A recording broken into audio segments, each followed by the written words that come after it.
नमस्कार साथियों, स्वागत है आप सभी का एग्जाम्स बढ़ के ऑनलाइन प्लेटफॉर्म पर।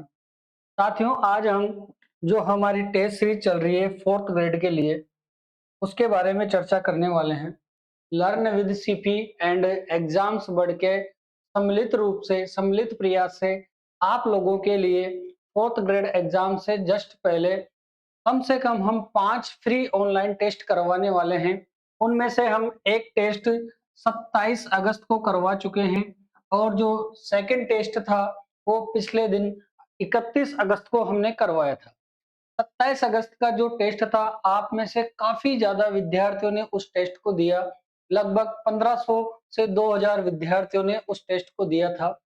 कल हमने जो टेस्ट करवाया उसका भी बहुत शानदार रिस्पॉन्स आपका रहा और हमें ऐसा करने के लिए आपने ऊर्जावान बना दिया और हम आपके लिए वापस से 3 और टेस्ट नए लाने की सोच रहे हैं, जिसका हम पहले से ही ग्रुप के माध्यम से लिंक शेयर कर देते हैं और एक दिन बाद पूरे टेस्ट का डिटेल्ड वीडियो सॉल्यूशन हम डाल देते हैं।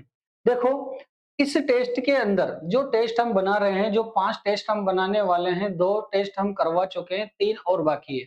इन टेस्टों के अंदर कंप्लीट सिलेबस जैसे आपके एग्जाम के अंदर आने वाला है, जो आपका सिलेबस है, प्रत्येक टॉपिक से हमने प्रश्न लिया है ताकि आप उसी तरह से आप महसूस करें जैसा आपके प्रश्न पत्र आने वाला है। इसके अंदर हम 120 प्रश्न लेते हैं जो कंप्लीट सिलेबस को कवर करता है और उसी प्रकार से नेगेटिव मार्किंग वगैरह बिल्कुल सारी चीजें जैसे आपके एग्जाम हॉल में होने वाली है, उसी प्रकार से टेस्ट पेपर बनाया गया है। और आने वाले जो 3 टेस्ट पेपर है वो बहुत ही जल्द आपके करवाए जाएंगे। तो आप इस वीडियो की जो डिस्क्रिप्शन में ग्रुप का लिंक दिया गया है, उससे जुड़ जाएँ और आने वाले टेस्टों को भी अच्छे तरह से तैयारी करके दें। और अगर आप में से कोई विद्यार्थी बिना टेस्ट दिए डायरेक्ट इस वीडियो पे आ गया है, तो मेरी उससे रिक्वेस्ट है, मैं उससे कहना चाहता हूँ कि पहले आप उस टेस्ट को दें, फिर वीडियो सॉल्यूशन देखें, ताकि आपको आपका जो तैयारी का लेवल है वो किस स्तर पर है, आपको जाँचने का एक बहुत ही शानदार मौका मिलेगा। कि जो सेकंड टेस्ट है और जो फर्स्ट टेस्ट है, मैंने इन दोनों टेस्टों की जो लिंक है, इसी वीडियो के डिस्क्रिप्शन में डाल दी है। आप डिस्क्रिप्शन में जाके उन लिंक के माध्यम से टेस्ट दे सकते हैं। तो शुरू करें हम बिना टाइम वेस्ट किए। हमारा जो सेकंड टेस्ट है, उसमें हम मैथमेटिक्स और साइंस के प्रश्नों को हल करने वाले हैं। अगर आपने टेस्ट दिया होगा, तो उस टेस्ट के पेपर के अंदर आपको प्रश्न संख्या 109 से गणित विषय के प्रश्न शुरू होते हुए दिखाई दिए होंगे। देखो, किस प्रकार से आपको ये प्रश्न हल करने हैं। मैं वापस से एक ही बात कहना चाहूंगा कि गणित की तैयारी हम बहुत अच्छे से करते हैं, लेकिन एग्जामिनेशन हॉल में सारा मामला खराब हो जाता है। क्या होता है, जैसे ही हम प्रश्न पढ़ते हैं, प्रश्न पढ़ते ही हमारे माइंड की बत्ती गुल हो जाती है कि हम कैसे इसकी शुरुआत करें। अगर हम इसकी शुरुआत कर दे और हमें कॉन्सेप्ट पता है, तो फिर हम इसका आंसर आसानी से ला सकते हैं। देखो, किस प्रकार से एग्जामिनेशन हॉल में आप प्रश्न पढ़ेंगे, किस प्रकार से आपकी थिंकिंग डेवलप करेंगे ताकि आप सही कंसेप्ट की ओर आगे बढ़े। प्रत्येक प्रश्न में हम इसी तरह से आगे बढ़ेंगे, स्टेप बाय स्टेप कैसे आपको करना है।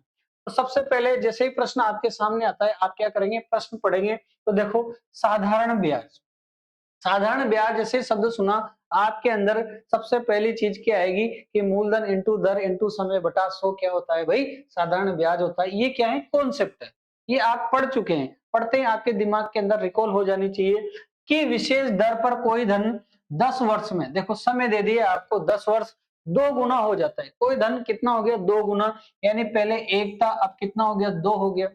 ये 2 क्या है, मिश्र धन है साहब। यानी इसके अंदर 1 प्लस 1, 1 तो क्या है मूलधन, 1 क्या है ब्याज, और ये दोनों मिलकर क्या हो गया, मिश्र धन हो गया। यानी ब्याज कितना है यहाँ पर 1, मैंने मूलधन 1 माना और 1 से धन कितना हो गया, 2 गुना हो गया। तो उसमें 1 तो मूलधन है और 1 क्या है, ब्याज है। ये आपको समझ में आना चाहिए। तो उसी दर से यह धन कितने समय में 3 गुना हो जाएगा, यानी 1 से 3 हो जाएगा। यानी इसके अंदर 1 तो मूलधन है और इस बार ब्याज कितना है, 2 है। अब दोनों सिचुएशन में देखो, आपको क्या पता होना चाहिए, मूलधन, दर और समय पता होना चाहिए। पहली सिचुएशन में देखो, आपको मूलधन पता है, समय पता है, लेकिन दर पता नहीं है। सेकंड सिचुएशन में देखो क्या है आपके पास, यह दर कितने समय में पूछा, क्या पूछा, समय में पूछा, दर भी नहीं दी, तो दर कहां से निकाल लेंगे आप, पहली वाली सिचुएशन से निकाल लेंगे। समझ में आ रही है बात? देखो मैं दोनों स्थितियां बता देता हूं, कैसे सोचना है आप। केस फर्स्ट हो गया आपके पास, और क्या हो गया, केस सेकंड हो गया। फर्स्ट में क्या है आपके पास, साधारण ब्याज का मूलधन है एक, मान लिया हमने, समय कितना है 10 वर्ष है, और दर आपके पास में, तो यहां से आप आसानी से दर निकालेंगे, जैसे मूलधन इंटू दर इंटू समय बटा 100 हो गया। और ब्याज आपको दे रखा है कितना, एक दे रखा है, क्योंकि उसने क्या कहा कि धन कितना हो जाता है, 2 गुना हो जाता है, तो ब्याज कितना रह गया, एक रह गया। और यहां से आप आर का मान निकाल देंगे, एक जीरो से एक जीरो, 10 उधर जाएगा, तो आर बराबर कितना हो गया, 10% हो गया।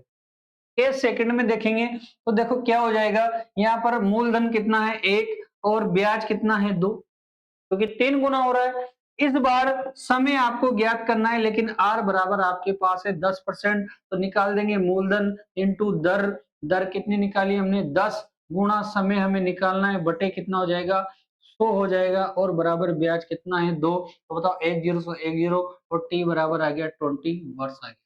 कितना आ गया, 20 वर्ष आ गया, और यही ऑप्शन आप क्या क्या था, एकदम करेक्ट। देखो मैंने बताया आपको 2 से 3 मिनट लग गए होंगे समझने में, लेकिन अगर आपको ये चीज पढ़ते ही समझ में आ जाती है, तो फिर आप 30 सेकंड, मात्र 30 सेकंड के अंदर इस सवाल को कर सकते हैं। कोई ज्यादा कठिन सवाल नहीं है, और मैं इस बात की श्योरिटी देता हूं कि आपके जो एग्जाम हॉल में जो प्रश्न मिलेंगे, आपको बिल्कुल बेसिक लेवल के मिलेंगे, क्योंकि मैंने अब तक के लगभग पिछले 1 साल में जितने भी एग्जाम कर्मचारी चयन बोर्ड ने कराए हैं, उन प्रश्न पत्रों में जितने भी गणित के प्रश्न आए हैं, उन सभी प्रश्नों का एनालिसिस किया है। किसी भी प्रश्न के अंदर 100 में से 1%, 1 या 2 सवाल मैं मान सकता हूं कि कुछ बढ़िया स्तर के होंगे, लेकिन सारे के सारे, लगभग सारे सवाल कैसे हैं, सामान्य स्तर के हैं। तो आपको घबराने की जरूरत नहीं है, आपको केवल बेसिक जानकारी पता होना चाहिए। बाकी सवाल को इधर से उधर तोड़ मरोड़ करके उन्होंने बनाया है, अब तक जितने भी प्रश्न पत्र हुए हैं। और ये जो जितने भी हमने प्रश्न लिए हैं फर्स्ट से टेस्ट में और सेकंड टेस्ट में और आने वाले जो तीनों टेस्टों में हैं, जो प्रश्न हम लेने वाले हैं, वह बिल्कुल उसी पैटर्न पे, उसी तर्ज पे हमने बनाए हैं या हम बनाने वाले हैं। क्योंकि अध्यक्ष साहब ने भी कहा है ना, आपने ट्वीट पढ़ा होगा उनका, कि आप ज्यादा से ज्यादा पुराने प्रश्नों की प्रैक्टिस करें, क्योंकि प्रश्न लगभग वैसे ही आपके आने वाले हैं। इस बार देखो प्रश्न संख्या 110 क्या था, कि एक व्यापारी अपनी चीजों पर क्रय मूल्य से 10% अधिक मूल्य अंकित करता है, और यदि वह ग्राहकों को छपे हुए मूल्य पर 10% का बट्टा देता है, तो उसका लाभ या हानि प्रतिशत क्या हो। बिल्कुल सिंपल है। देखो मान लो क्रय मूल्य कितने हैं आपके पास, 100 रुपए हो गया, कितना हो गया 100 रुपए हो गया। अगर उसने मान लो 10% बढ़ा दिया, कितना बढ़ा दिया 10% बढ़ा दिया, तो कितना लगा देगा, कितने नंबर की चिट्ठी चिपकाएगा उस पे, 110 की चिपका देगा, और 10% की क्या कर देगा, छूट दे देगा। यानी उसने 10% की छूट दे दी, तो बताओ कितना, 11 रुपए की छूट दे दी। कितने रुपए की छूट दे दी, 11 की छूट दे दी। 100 में उसने खरीदा था, 11 की छूट दे दी, तो कितने में बेचेगा भाई, 99 में बेचेगा। यानी एक की हानि हो गई, यानी यहाँ पर 1% की क्या हो जाएगी, हानि हो जाएगी। बिल्कुल, ये तो आपके 5 सेकंड में हल होने वाला प्रश्न है, अगर आपकी अच्छी तैयारी है, कॉन्सेप्ट आपको समझ में आ जाता है। नेक्स्ट प्रश्न देखो, जो नेक्स्ट प्रश्न है, ये प्रश्न 111 आपके प्रश्न पत्र में देखा होगा आपने टेस्ट में। तो देखो ऐसे प्रश्न में हल करना ही नहीं होता है, केवल आपको अंडरस्टैंडिंग करनी है कि ये प्रश्न कहता क्या है। देखो प्रश्न कहता है कि दिए गए लेखा चित्र में एक कंपनी के विक्रय मूल्य दिए गए हैं, लेखा चित्र का अध्ययन करके निम्न प्रश्नों के उत्तर दीजिए। अब देखो प्रश्न क्या है यहाँ पर, कि पिछले वर्ष की तुलना में सर्वाधिक कमी किस वर्ष में हुई, है ना। अब इसमें क्या हल करोगे आप, आपको केवल ग्राफ पढ़ना आना चाहिए। देखो ग्राफ कैसे पढ़ेंगे, ये y एक्सिस है, ये x एक्सिस है, इधर वर्ष दे रखे हैं, और इधर क्या दे रखा है भाई, विक्रय किए गए, क्या दे रखे हैं, विक्रय मूल्य दे रखे हैं। अब देखो इसमें क्या है, 2006 का मूल्य दे रखा है, 2007 का कुछ मान दे रखा है, 2008 का दे रखा है, 2009 और 2010। अब इसको कैसे पढ़ेंगे, देखो 2006 में मान यहां तक पहुंच रहा है, 7 में यहां पहुंच गया, मतलब वृद्धि हो गई। क्या पूछा उसने? कमी पूछी। तो देखो यहां से सीधा इधर चलेंगे तो वापस क्या होगी? कमी हो गई। फिर यहां से वृद्धि हो गई और यहां से क्या हो गई? कमी हो गई। कमी के लिए दो सिचुएशन मिल गई अपन को, नंबर 1 और नंबर 2 मिल गई। अब कमी कहां ज्यादा हुई तो देख लो, यहाँ 300 से कितना हो रहा है भाई? 220 हो रहा है। कितने? 350 से कितना हो रहा है? 220 हो रहा है। और यहाँ 500 से कितना हो रहा है? 450 हो रहा है। यहाँ कितने की कमी हो रही है? 50 की। और यहाँ कितने की कमी हो रही है? यहाँ तो बहुत ज्यादा की कमी हो रही है। 50 से ज्यादा की कमी हो रही है। घटा लो कितना? 350 में से 220 घटाएंगे तो कितना आ जाएगा? 0। और ये 3 और ये 130 की कमी हो रही। तो कहाँ कमी हो रही? 2007 से 2008 में जाने पर, मतलब सन 2008 में ज्यादा गिरावट या ज्यादा कमी देखी गई। और ये प्रश्न हो जाएगा आंसर नंबर 4, एकदम सही आंसर हो जाएगा। आई थिंक मैं समझ रहा हूं आप इस चीज को समझ चुके होंगे कि ग्राफ को कैसे पढ़ें। इसमें कुछ हल करने का है ही नहीं। अगर आपको ग्राफ पढ़ने से समझ में आ जाता है तो ये क्वेश्चन 100% आपके सही होने वाला है।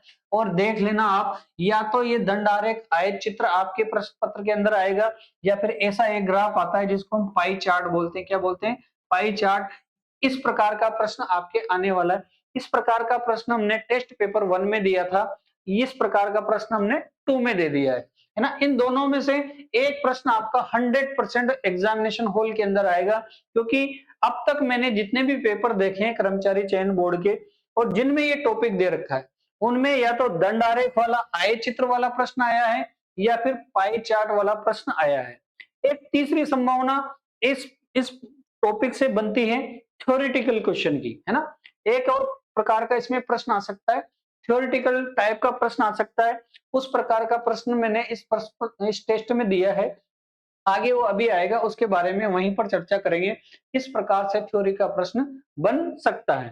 तो चले हम नेक्स्ट प्रश्न की ओर चलते हैं। देखो प्रश्न संख्या 112 क्या कहता है ना। बहुत ही इंपॉर्टेंट प्रश्न है और थोड़ा सा अच्छा कॉन्सेप्ट वाला प्रश्न है।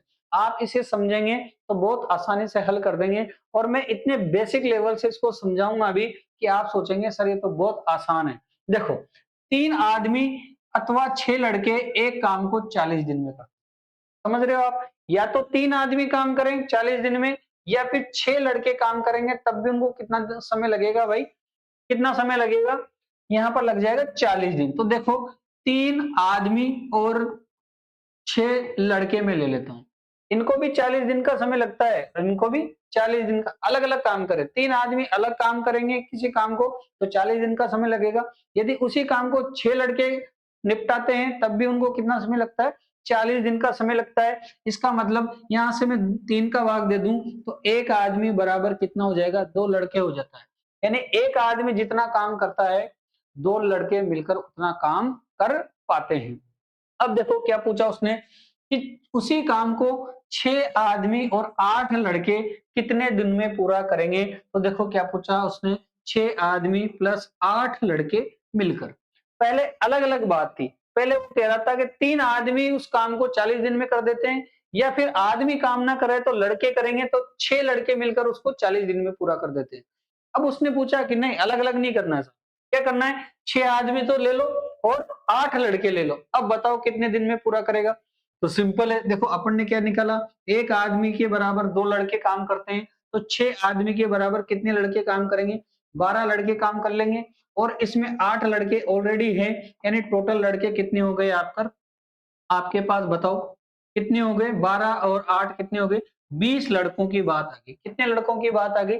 20 लड़कों की बात आ गई। जबकि अपन को पता है 6 लड़के उसी काम को कितने दिन में करते हैं? 40 में।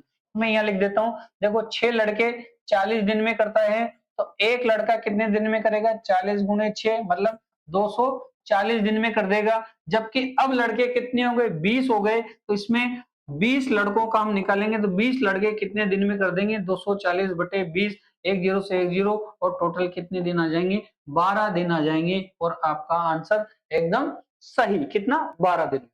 अगर आपको एक बार में समझ में नहीं आता, वीडियो को थोड़ा सा पीछे ले जाइए और दोबारा से सारी प्रक्रिया समझे। मैं गारंटी देता हूं आपको 100% ये चीज समझ में आ जाएगी, और बहुत आसान तरीके से मैंने इसको बता दिया। नेक्स्ट है, देखो ये साझा वाला सवाल है ना? नहीं, कौन सा है? हाँ भाई साझा वाला सवाल है। इसमें 3 व्यक्ति हैं, टोनू, मोनू और एक है सोनू। देखो, एक तो है टोनू, एक है मोनू और एक कौन है? सोनू है। क्या कहता है सवाल कि टोनू मोनू से 10% ज्यादा निवेश करता है। जो टोनू भाई साहब हैं, ये मोनू से 10% ज्यादा निवेश करते हैं। यदि मान लो मोनू ने 100 रुपए लगाए, कितने लगाए? 100 लगाए, इसने 10% ज्यादा लगाए, तो मतलब इससे 10 रुपए ज्यादा लगाएगा तो कितना हो जाएगा? 110 रुपए लगाए। फिर क्या कहता है कि सोनू ने मोनू से 10% कम लगाए। इन भाई साहब ने इनसे भी 10% कम लगा दिए, यानी इनसे 10 रुपए कम लगाए, तो इन्होंने कितने लगा दिए? 90 लगा दिए। अनुपात निकालो, 11, 10 और 9 हो जाएगा। होगा कि नहीं होगा? एक जीरो कट जाएगी। प्रश्न क्या कहता है देखो, मोनू का निवेश और सोनू के निवेश में अंतर बताओ। मोनू और सोनू के निवेश में अंतर बताओ। यहाँ अंतर कितना है? एक है। कितना है? एक है। तो इनका अंतर हो जाएगा एक अनुपात अंतर। अंतर का अनुपात कितना है? एक है। और टोटल अनुपात कितना है भाई? 10 और 9 19 और 11 कितने हो गए? 30 हो गए। कितना हो गया? 30 हो गया। अब टोटल राशि कितनी है? 60,000। तीनों की मिलाकर कितनी राशि है? 60,000 है। तो बताओ इन दोनों का अंतर कितना आएगा? यहाँ 30 से कितनी बार कटेगा? बताओ, 2000 बार कट जाएगा और इनकी राशि में अंतर आ जाएगा आपका कितना? 2000। आप चाहो तो इनकी अलग अलग राशि निकाल लो।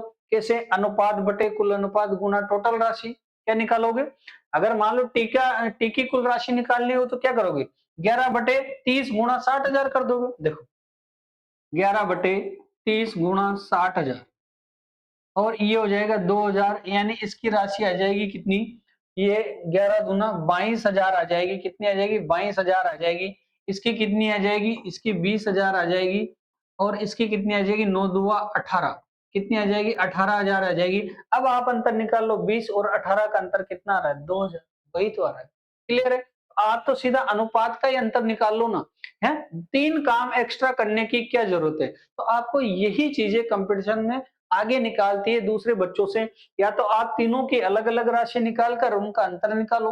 पर ऐसा हम करें क्यों जब अनुपात के अंतर से सीधा काम बन रहा है? क्या किया? इन दोनों का अंतर पूछा तो इनके अनुपात का अंतर निकाला, बटे टोटल अनुपात गुणा क्या कर दिया हमने? टोटल राशि जो तीनों ने मिलकर लगाई।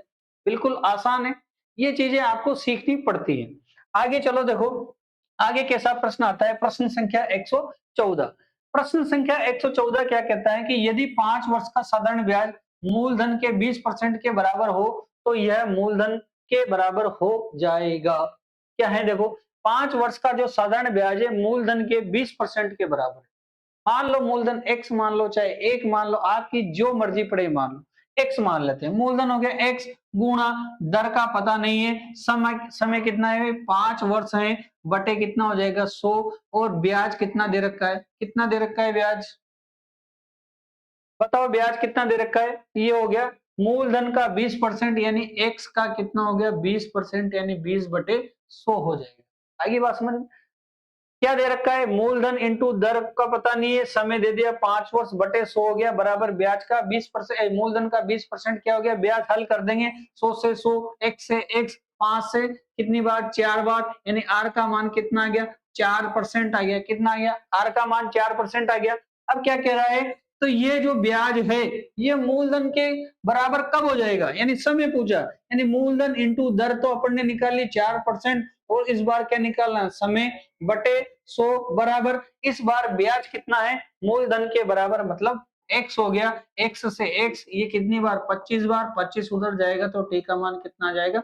25 वर्ष आ जाएगा। और ये बिल्कुल आसान है, बिल्कुल आसान है। 10-10 सेकंड में होने वाले प्रश्न है। और ये जो प्रश्न है ये किसी न किसी परीक्षा में आए हुए प्रश्न है जो कर्मचारी चयन बोर्ड ने कराई है। आप इनको देखकर अंदाजा लगा सकते हैं कि आपके एग्जाम में किस प्रकार के प्रश्न आने वाले हैं। केवल आपको कॉन्सेप्ट समझना है बढ़िया से, और प्रश्न को समझ लेना है कि इसमें कौन सी चीज लगने वाली है। उसके बाद आपको सवाल हल करने से कोई नहीं रोक सकता। ना ही किसी प्रश्न में इतनी हार्ड कैलकुलेशन आती है। कैलकुलेशन किसी भी प्रश्न में हार्ड नहीं आती है, लेकिन यदि कैलकुलेशन किसी प्रश्न में हार्ड आ जाती है फिर आप वहां समझ जाना कि ये प्रश्न आपसे हल करवाने के लिए नहीं पूछा है, आपकी मानसिक योग्यता के लिए प्रश्न पूछा है। अगले आने वाले टेस्ट में 3 से 4 प्रश्न ऐसे दूंगा मैं जिसे आप बिना पेन लगाए हल करेंगे, लेकिन देखने में आपको ऐसा लगेगा कि भाई साहब इसको कैसे हल करें, जबकि ऐसे प्रश्न हल करने के लिए पूछे ही नहीं जाते। इसलिए पूछे जाते हैं कि आपके अंदर आपका जो दिमाग है, मस्तिष्क है, वो कितना सोच पाता है, कैसे बिना हल करे आप बिना पेन के आप कैसे प्रश्न को हल करें, ये चीज वो प्रश्न एग्जामिनर आपसे पूछना चाहता है। निश्चित रूप से जो टेस्ट नंबर 3 है, उसके अंदर 3 से 4 प्रश्न ऐसे आने वाले हैं। कोशिश करना आप कि पहले ही समझ जाएं, क्योंकि मैंने हिंट आपको दे दिया है। बाकी तो मैं वीडियो सॉल्यूशन में बताऊंगा ही सही कि कैसे करना है। देखो नेक्स्ट जो प्रश्न है, किसी वस्तु को 10% हानि की अपेक्षा 20% लाभ पर बेचने पर 240 रुपए अधिक प्राप्त होते हैं, तो वस्तु का क्रय मूल्य ज्ञात कीजिए। देखो प्रश्न बहुत आसान है। क्रय मूल्य कितना है? 100 मान लिया। कितना मान लिया? 100 मान लिया। 10% की हानि पे बेच रहा था, यानी 90 पे बेच रहा था। फिर क्या कह रहा है? नहीं साहब, 20% के लाभ पे बेचूंगा मैं तो यानी 120 पर बेचेगा। अरे जब हानि और लाभ पे बेच रहा था तो अंतर कितना आ गया? 240 का। और यहाँ पर अंतर कितना आ गया? 30 का। यानी अगर मैं 30 के अंतर को 240 के बराबर कर दूं, यानी एक बराबर कितना आ गया? कितना आ गया भाई? एक बराबर कितना आ गया? 3 से 8 आ गया। कितना आ गया? 8 आ गया। लेकिन क्रय मूल्य तो कितना है भाई साहब? 100 है। दोनों तरफ 100 से गुणा कर दो, यानी 100 बराबर कितना आ जाएगा? 800। जब क्रय मूल्य 100 है, तब हम क्रय मूल्य इससे क्या निकाल सकते हैं? 800 निकाल सकते हैं। बिल्कुल आसान। क्या है इसमें? कुछ भी नहीं है। कुछ भी नहीं है। मात्र 5 से 10 सेकंड का समय लगेगा और प्रश्न हल हो जाएगा। नेक्स्ट देखो, ये थोड़ा उलझाने वाला प्रश्न है। दिमाग को इधर-उधर उल्टा-पुल्टा कर देता है। आपको सोचना पड़ेगा कि भाई मैं x बटे y करूं कि y बटे x करूं, है ना? बहुत से बच्चे यही उलझ जाते हैं कि x का y परसेंट कितना होगा या y का x परसेंट कितना होगा। अब इसमें सर मैं x करूं, x बटे y करूं कि y बटे x करूं। तो देखना, मैं आज आपको ऐसी चीज बताने वाला हूं कि आप ऐसे अगर ऐसा कोई प्रश्न आता है तो उसको मैं कभी कंफ्यूज नहीं होंगे।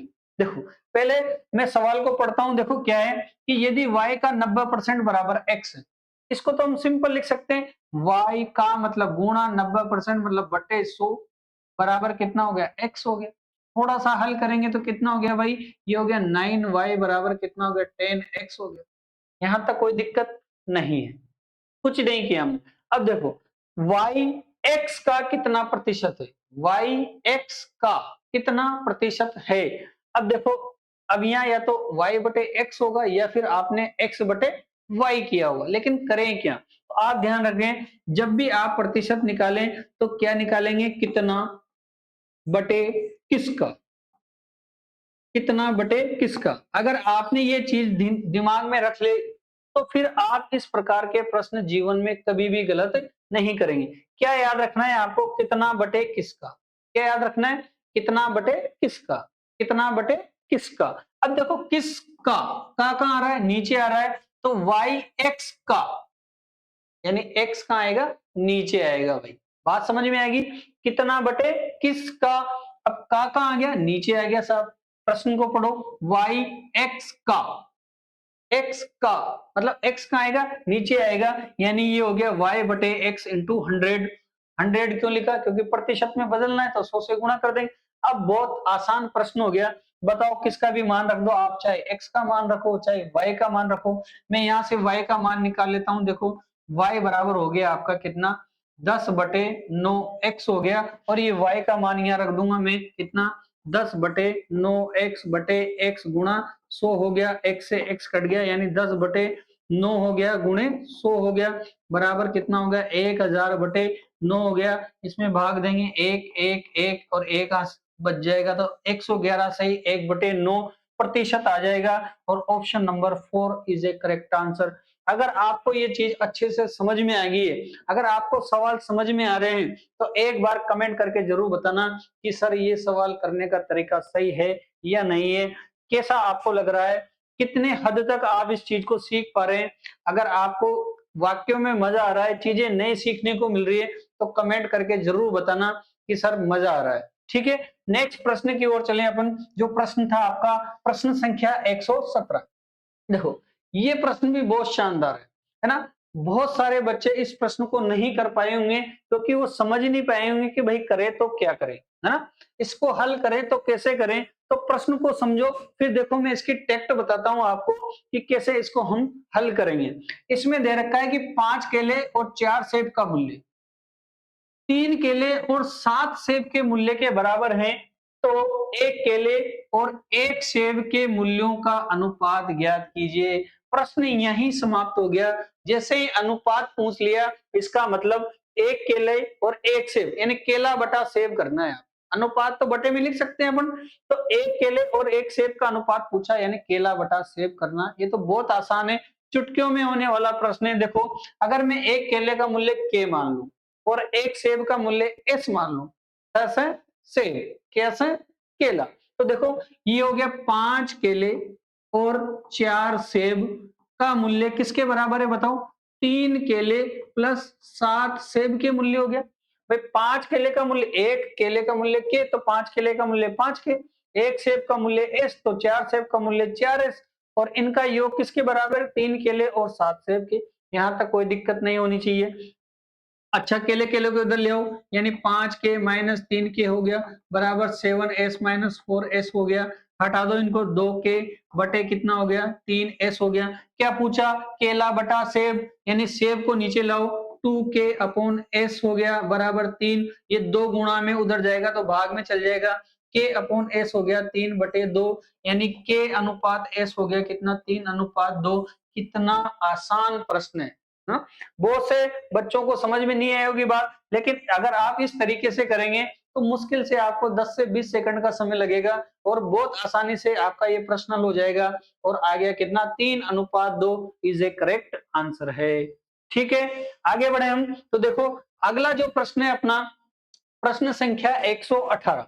प्रश्न संख्या 118 क्या कहता है? देखो कि तीन संख्याएं 3, 4, 5 के अनुपात में है और उनका लघुत्तम कितना है? 960 है। तो संख्याओं का योग बताना है। क्या बताना है? तो देखो, अगर आपको अनुपात में संख्या दे रखी है तो आपने बहुत सारे प्रश्न किए होंगे।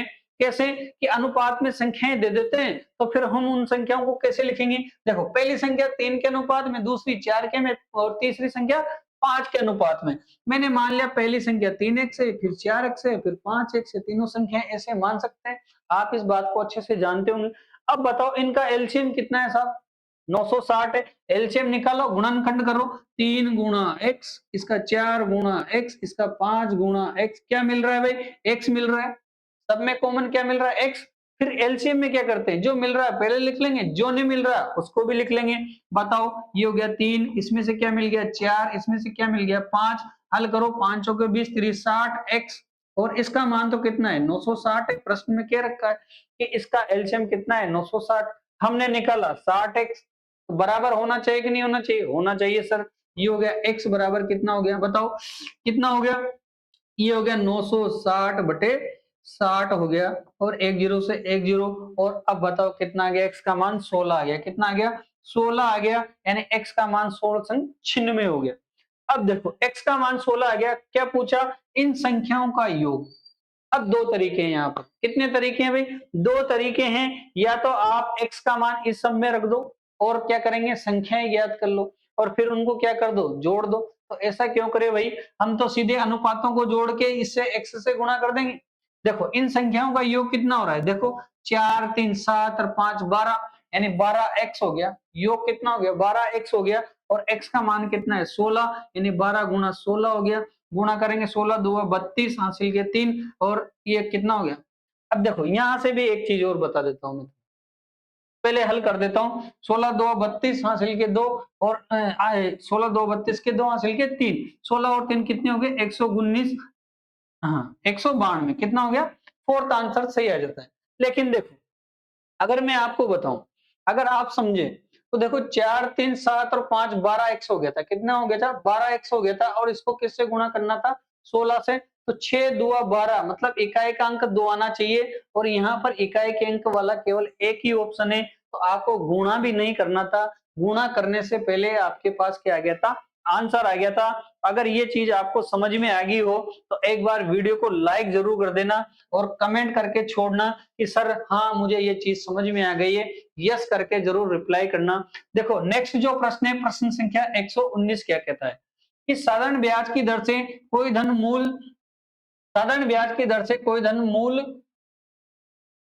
मूल 5 वर्षों में मिश्र धन का 2/5 हो जाता है। देखो प्रश्न थोड़ा सा उल्टा है ना? अगर आपने इसको ढंग से नहीं पढ़ा, जैसे अभी मैं भी एक बार रुक गया था कि प्रश्न में है क्या भाई ये, है ना? कोई साधारण ब्याज की दर से कोई मूलधन, है ना? टुकड़ों में कैसे पढ़ेंगे कि साधारण ब्याज की दर से कोई मूलधन 5 वर्षों में मिश्र धन का 2/5 हो जाता है ना? इसका मतलब यहाँ पर हम सबसे पहले मिश्र धन को मानेंगे। क्या मानेंगे? मिश्र धन। देखो मिश्र धन बराबर मैंने मान लिया x, तो फिर ये क्या हो गया? साधारण ब्याज की दर से मूलधन कितना हो गया? मूलधन हो जाता है आपका कितना? 2/5 यानी 2x/5 हो गया। कितना हो गया? 2x/5 हो गया। तो फिर ब्याज बताओ मुझे, ब्याज बताओ, ब्याज कितना हो गया? मिश्र धन माइनस मूलधन यानी x माइनस 2x/5 हो गया। ये कितना हो गया? 5 में से 2 घटेंगे तो 3x/5 हो गया। ये हो गया आपका ब्याज। अब क्या पूछा? ब्याज की दर पूछिए, सूत्र लगाएंगे मूलधन, मूलधन हो गया 2x/5 इंटू दर हमें पता नहीं है, समय कितना है भाई? 5 वर्ष है, बटे कितना हो गया? 100 है, बराबर ब्याज ये रहा 3x/5 हो गया। हल करेंगे, इस 5 से ये 5 गया, है ना? इस x से इधर का x गया, फिर देखो इस 2 से क्या हो जाएगा? ये 50 बार कट जाएगा और ये 50 कहाँ जाएगा? उधर जाएगा। तो r का मान कितना आ जाएगा? क्या बचा उधर? देखो 3/5 और इधर से गया 50, एक 5 से 10 बार हो गया, यानी r का मान आ गया आपके पास 30% आ गया। कितना आ गया? 30% आ गया, यानी ये हो गया option number A is A correct answer. देखो आगे बढ़ते हैं। अगला जो प्रश्न है, प्रश्न संख्या, ये देखो, ये जो मैं अभी बात कर रहा था आपसे कि एक टेक्ट वाला प्रश्न मैं अगले टेस्ट में देने वाला हूं, इस प्रश्न को भी हम उसी प्रकार से हल कर सकते हैं। इस प्रश्न को हम चुटकी में बिना पेन के हल कर सकते हैं। अगर आप चाहें तो इस प्रश्न को 1 सेकंड, केवल मात्र क्वेश्चन पढ़ने के 1 सेकंड में हल कर सकते हैं। और बिल्कुल देखो कैसे करेंगे। 5 लगातार विषम संख्याओं का औसत यदि 21 है तो बताओ दूसरी और चौथी संख्या का औसत कितना होगा? अब इस प्रश्न को या तो कैसे हल करेंगे आप? 5 लगातार विषम संख्या मानो, ये पहली हो गई, ये दूसरी हो गई, ये कितनी होगी? पहली, दूसरी, तीसरी, फिर कितनी हो जाएगी? ये चौथी हो गई और ये कौन सी हो गई? पांचवी हो गई। फिर क्या करेंगे? इनको जोड़ेंगे, इनका औसत निकालेंगे और इसको 21 के बराबर करेंगे। फिर x का मान निकालेंगे, फिर x इसमें रखेंगे तो 5 संख्याएं आपको प्राप्त हो जाएगी। फिर उसमें से आप देखेंगे दूसरी, फिर कौन सी देखेंगे? चौथी देखेंगे और उसका औसत निकालेंगे, फिर आपको उत्तर मिल जाएगा। देखो जब भी अब मैं यहाँ, आप इससे अगर करना चाहो तो कर लेना, मैं कुछ अलग तरीका आपको बताने वाला हूं। कैसे करेंगे? यदि कोई सीरीज दे रखी है, आप चाहे एपी हो, है ना, एपी होनी चाहिए, कोई सीरीज दे रखी है, समांतर श्रेणी दे रखी है जिसमें अंतर समान हो, कितना हो? अंतर समान। देखो यहाँ 2 का अंतर, फिर 2 का अंतर, फिर 2 का अंतर, फिर 2 का अंतर, समांतर श्रेणी है। तो इसमें हम सभी पदों का अगर औसत निकालें, जैसे पहले से 5वें तक का निकालें, तो वही औसत इसका पहले और 5वें पद का होगा, वही दूसरे और चौथे का होगा, वही तीसरा पद आपको प्राप्त हो जाएगा। तो देखो यहाँ पर सभी पदों का औसत 21 दे रखा है और दूसरे और चौथे पद की संख्या कि दूसरे और चौथे पद पर जो संख्या है उसका औसत कितना होगा? तो वो भी 21 ही होगा और ऑप्शन हो जाएगा आपका कितना? 4th नंबर का। अगर आप चाहो तो मैं एक बार हल करके, जो ट्रेडिशनल तरीका है जो हम सीखते आए उससे हल करके बताता हूं। देखो 5 संख्याओं का औसत 21 दे रखा है, मैंने लिख दी विषम संख्याएं। तो अब इनको हम जोड़ दें तो 1 2 3 4 5 तो 100 हो गया आपके पास। संख्याएं जोड़ेंगे 4 2 6 6 6 12 और 8 कितने हो गए? 20 हो गए। और बटे संख्या कितनी है? टोटल 5 और इसका मान कितना है? 21 है। हल करो, देखो ये 5x प्लस 20 बराबर कितना हो गया? 21 पंजे 105 हो गया और इसमें से 20 घटा देंगे तो x का मान कितना आ जाएगा? 105 में से 20 घटेगा तो 85 आ जाएगा और x का मान आ जाएगा आपके पास 17। यानी पहली संख्या हो गई आपके पास 17, दूसरी संख्या क्या हो गई? 19, फिर हो जाएगी 21, फिर हो जाएगी 23, फिर हो जाएगी 25। यानी इन सभी संख्याओं को जोड़कर 5 का भाग दें तो 21 आना चाहिए। पूछा क्या आपसे 19 और 23, दूसरी और चौथी संख्या का औसत बताओ, तो जोड़ लो आप 19 प्लस 23 करेंगे और बटे में 2 करेंगे तो 19 और 23 का मान कितना हो जाता है भाई 42 बटे 2 हो जाएगा और निकालेंगे तो कितना आएगा 21 ही आने वाला है। तो मैं आपको यही समझा रहा हूँ, इन सभी संख्याओं का औसत जो है वही पहली और पांचवी संख्या का औसत है, वही दूसरी और चौथी संख्या का औसत है और जो बीच में बन गई वो खुद औसत ही बचेगा। आगे बात समझ में। अब आप इसको ध्यान रखना किस प्रकार से अगर आपको एपी दे दे और उसका औसत दे दे, फिर उसमें से समान स्थानों दाएं ओर से और बाएं ओर से समान स्थानों पर स्थित संख्याओं का औसत पूछे तो उनका औसत वही होगा जो पूरी संख्याओं का औसत है। ठीक है, नेक्स्ट है हम देखो यहाँ पर विज्ञान की ओर बढ़ जाते हैं हम। नहीं, विज्ञान नहीं है, अभी गणित ही है ना। मैंने बताया था आपको जब मैं आयत चित्र का जो प्रश्न हल करवा रहा था तो उसमें उस समय मैंने बताया था आपको कि मैं एक प्रश्न ऐसा देने वाला हूं कि ट्रेडिशनल से जैसे पूछते आ रहे हैं, जैसे आपसे पूछा है आज तक आयत चित्र के बारे में पूछा, पाई चार्ट के बारे में पूछा, लेकिन अगर थ्योरेटिकल प्रश्न पूछ ले डाटा एनालिसिस से तो फिर क्या करेंगे आप। देखो ये जो प्रश्न है मैंने आपका रिकॉर्ड देखा टेस्ट का, उसमें अधिकांश विद्यार्थियों ने ऑप्शन नंबर 4 लगाया है ना। ये ऑप्शन नंबर 4 इसका आंसर नहीं है। कैसे, अब कैसे हल करेंगे तो आपको ये चीज समझनी पड़ेगी ना। दिमाग आपने थ्योरी पढ़ी नहीं, केवल सवाल पढ़े होंगे जब आपने तैयारी की होगी। तो देखो इस प्रश्न को कैसे हिस्टोग्राम मतलब आयत चित्र इस प्रकार का जो अभी एक प्रश्न आया था आपको उसमें। अब देखो अगर मैं जनरल बात करूं तो बहुलक का एक सूत्र होता है, आपने बहुलक के बारे में पढ़ा हो तो बहुलक का भी सूत्र होता है, माध्य का भी सूत्र होता है और माध्यिका का भी सूत्र होता है। इन सब तीनों चीजों को हम अलग अलग सूत्रों की सहायता से ज्ञात करते हैं। लेकिन अगर हिस्टोग्राम की बात करें, हिस्टोग्राम जैसे मैंने वो प्रश्न लिया है आपके प्रश्न संख्या 111 था अपने पास। अगर इस चित्र को देखने पर आपको इन तीनों चीजों में से किस राशि का मान आप आसानी से निकाल सकते हैं, तो देखो माध्यिका क्या होती है बीच वाली, है ना। और माध्य क्या होती है सभी संख्याओं का औसत। और बहुलक क्या होता है जितनी भी संख्याएं दे रखी है उनमें सबसे ज्यादा वर्चस्व किसका है, सबसे ज्यादा बार आने वाली संख्या कौन सी है, वो क्या कहलाता है बहुलक कहलाता है। तो ये जो हिस्टोग्राम है आयत चित्र है इसमें जो दंड आरेख है ना ये प्रत्येक वर्ष की क्या दिखाते हैं बारंबारता दिखाते हैं। जिस प्रकार का भी आयत चित्र होगा ये किसको दर्शाएगा बारंबारताओं को दर्शाएगा कि 2008 या 2009 वर्ष में कितनी बारंबारता है, कोई चीज कितनी बार रिपीट हुई है, तो ये किसको दर्शाता है बारंबारता को दर्शाता है। यानी ये मैक्सिमम मान को दर्शाता है, यानी ये बहुलक मान को दर्शाता है, ज्यादा से ज्यादा संख्याएं।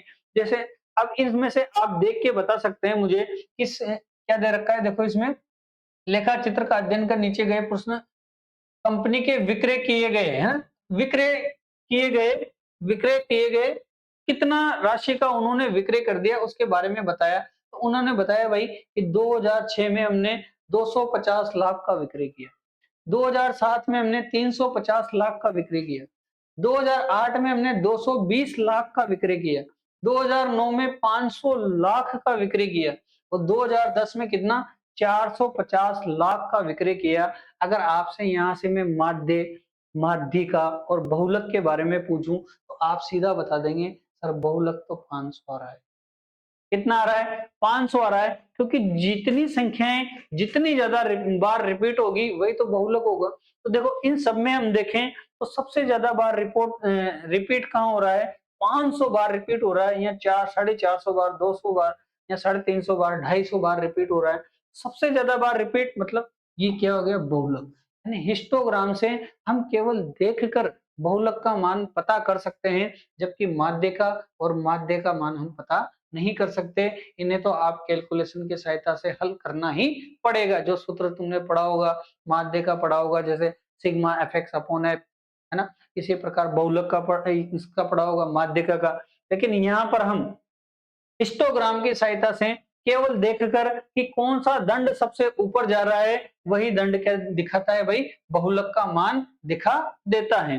तो आई थिंक आप समझ गए होंगे कि इस प्रश्न का सही उत्तर क्या होने वाला है बहुलक होने वाला है कि आवर्ती आयत चित्र यानी हिस्टोग्राम की सहायता से ज्ञात किया जा सकता है। तो केवल देखकर हम सीधा बहुलक ज्ञात कर सकते हैं, माध्य का ज्ञात नहीं कर सकते, माध्य भी ज्ञात नहीं कर सकते।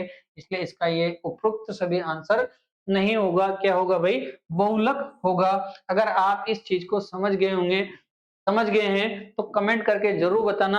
अगर कोई नहीं समझ पा रहा है तो वापस से मुझे कमेंट करके बताना कि सर हम क्वेश्चन नंबर 121 को दोबारा से समझना चाहते हैं, तो मैं वापस से आपको आकर समझाऊंगा। लेकिन ये प्रश्न आपको समझ में आना चाहिए क्योंकि बहुत ही इंपॉर्टेंट प्रश्न है। ये एसएससी में एक बार आ चुका है, दोबारा पूछने की पूरी पूरी संभावना है। हो सकता है आपके पूछ ले, क्योंकि टॉपिक आपके सिलेबस के अंदर है तो प्रश्न ये पूछा जा सकता है। तो अगर आपको समझ में आ गया हो तो लिख देना सर 121 ओके, और किसी को समझ में नहीं आया हो तो बता देना कि 121 को दोबारा बताओ, तो मैं वापस से आकर इसको बताऊंगा। लेकिन आपके अंदर कमी नहीं रहनी चाहिए, प्रश्न आपको आना चाहिए। देखो प्रश्न संख्या 122 क्या है ना, 122वां प्रश्न है, दो ट्रेन जिनकी लंबाई क्रमशः 120 मीटर और 180 मीटर है, एक दूसरे की विपरीत दिशा में, मतलब इधर चल रही हैं, एक इधर चल रही है, एक की लंबाई हो गई 180, एक की लंबाई हो गई 120। जब भी दो ट्रेन एक दूसरे की विपरीत दिशा में चलती है तो उनके वेग क्या होते हैं भाई, जुड़ जाते हैं। क्या हो जाते हैं, वेग जुड़ जाते हैं। तो वेग जुड़ जाएंगे। तो अब क्या पूछा है, देखो एक दूसरे को पार करने में कितना समय लगी, तो समय बराबर क्या होता है, समय बराबर होता है आपका दूरी बटा चाल। क्या होता है, दूरी बटा चाल। बताओ दूरी कितनी है यहाँ पर, 120 प्लस 180 हो गया, बटे चाल कितनी हो गई, ये हो गई 50 प्लस 40। लेकिन ध्यान रहे दूरी मीटर में है, चाल किलोमीटर में है, तो हम इसको है ना बदल देंगे अभी। देखो ये हो गया 300 और ये हो गया 90, और इसको जब किलोमीटर प्रति घंटा में दे रखा है तो इसको किसमें बदलेंगे, मीटर प्रति घंटा में मीटर प्रति सेकंड में बदलेंगे। तो 5/18 से गुणा कर देंगे, 18 ऊपर चल जाएगा, यानी 300 गुणा 18 हो गया, बटे 90 गुणे 5 हो गए। हल करो इसको, 1 0 से 1 0, 9 दुआ 18, कितना हो गया 60/5 हो गया, यानी 12 सेकंड में एक दूसरे को पार करेगी। ऑप्शन नंबर 3 आपका करेक्ट आंसर था। फिर देखो एक कॉलेज में लड़के तथा लड़कियों का अनुपात कितना है, 3:2 है। यदि 20% लड़के और 25% लड़कियां वयस्क हैं तो अवयस्क, देखो लड़कियां और लड़के कितना अनुपात है, 3:2 है ना। टोटल अगर मैं 500 मान लूं तो ये कितना हो जाएगा, 300 हो जाएगा, और ये कितना हो जाएगा, 200 हो जाएगा। मैंने टोटल कितना मान लिया मैंने 500 है।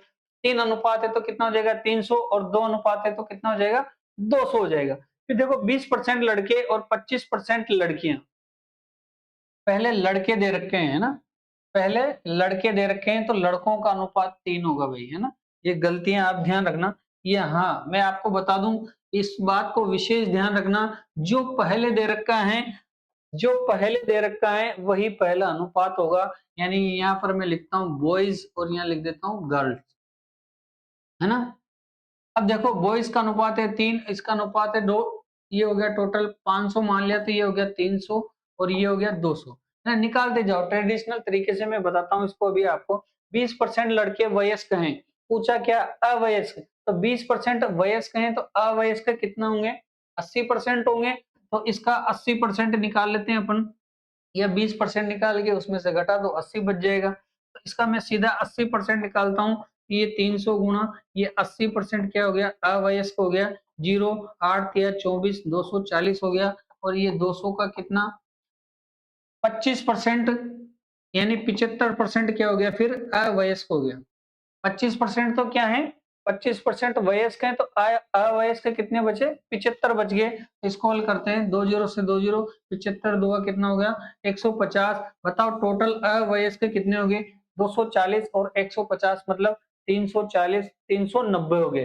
तो बताओ इनका परसेंट कितना है, 390, टोटल कितना बना था 500, गुणे कितना हो गया 100, 2 0 से 2 0, 5 से कितनी बार 7 पंजे 35, 4 8 पंजे 40, 78% इसका आंसर आ जाएगा। आसान प्रश्न है, कोई ज्यादा कठिन नहीं, आपने कर दिया होगा इसको, उम्मीद है।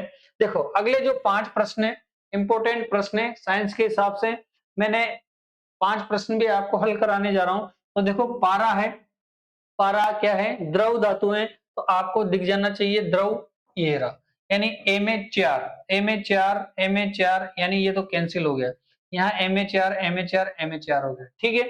फिर देखो आयोडीन, आयोडीन एक चमकदार अधातु है। क्या है? अधातु है, यानी बी में 3 आना चाहिए।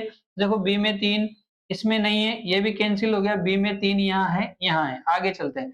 हीरा सबसे कठोरतम क्या है पदार्थ है धरती पर, तो ये प्राकृतिक और सबसे कठोरतम, यानी हीरे में सी में 1 आना चाहिए, यानी सी में 1 आ गया। ऑप्शन नंबर क्या हो गया भाई? फोर्थ आपका सही आंसर हो गया। नेक्स्ट देखो रेबीज, ये वायरस से, है ना, कुत्ते के काटने से, कुत्ते की लार में पाया जाने वाला वायरस है ना।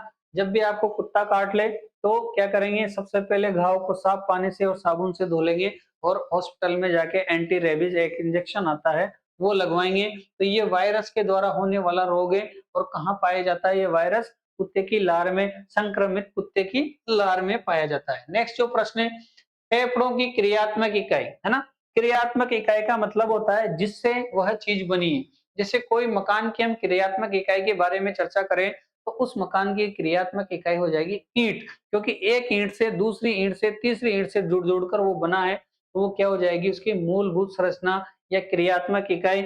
इसी प्रकार फेफड़ों की जो मूलभूत संरचना है वो क्या कहलाती है? पुपिका कहलाती है।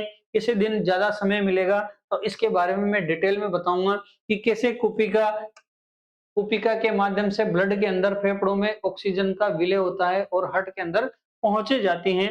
अब देखो प्रश्न नंबर 87 था आपके पास कि वास्तविक सूर्योदय और कुछ, देखो ये प्रश्न ऐसा है, जब हम सूर्य उदय या सूर्यास्त देखते हैं तो सूर्य उदय से कुछ समय पहले उजाला हो जाता है और सूर्य अस्त होने के बाद भी कुछ समय तक उजाला रहता है। तो ये घटना होती है अपवर्तन के कारण। किसके कारण होती है? अपवर्तन के कारण।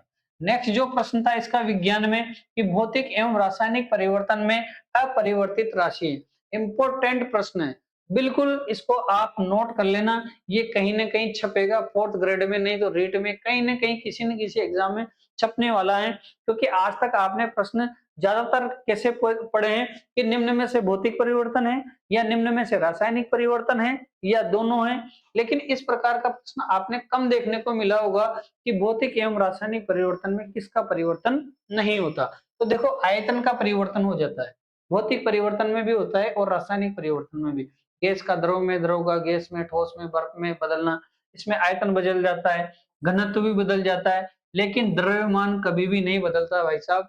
चाहे भौतिक परिवर्तन हो चाहे रासायनिक परिवर्तन हो, इसके अंदर द्रव्यमान संरक्षण का नियम लागू होता है। यानी ऑप्शन नंबर ए आपका क्या हो जाएगा? करेक्ट आंसर हो जाएगा। और इस प्रकार से हमारे टेस्ट पेपर 2 के 15 प्रश्न गणित के और 5 प्रश्न विज्ञान के हमने हल किए। तो आप मुझे कमेंट करके जरूर बताना कि टेस्ट पेपर कैसा था और हमें आगे टेस्ट पेपर बनाना चाहिए या नहीं चाहिए। आपको कितने टेस्ट पेपर और चाहिए, क्योंकि 19 तारीख से आपके एग्जाम शुरू होने वाले हैं, 19 सितंबर से, और आज 1 सितंबर हो चुका है। तो लगभग 15 तारीख तक हम एग्जाम लेंगे आपके। इस बीच में 15 दिन है, 15 दिन में आपको कितने टेस्ट पेपर और चाहिए कमेंट करके जरूर बताना।